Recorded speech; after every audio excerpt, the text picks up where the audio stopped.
Il-Partit Nazzjonalista minn dejjem hemmen li l-kultura u l-arti ised u l-identità tagħna u għalhekk li Gvern Nazzjonalista wara l-ieħor dejjem żied l-investiment f'dawn is-setturi importanti.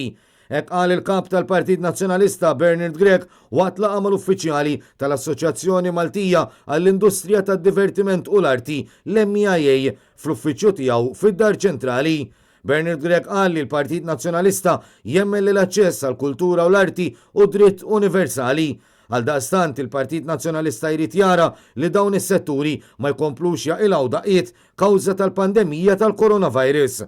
Minnaħa tiegħu il-President tal-MIA Howard Keith De Bono qal li l-assoċjazzjoni ridet tiltaqa' wkoll mal-Partit Nazzjonalista biex ittenni l-messaġġ li l-kreattività u t-turiżmu jimxu id fit.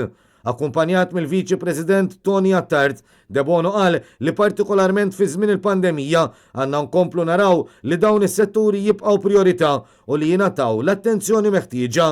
Waqt il-laqa, iż-żewġ naħat iddiskutew ukoll l-effetti tal-COVID-19 fuq il-postijiet tax-xogħol f'din l-industrija li tħaddem mijiet ta' impjegati.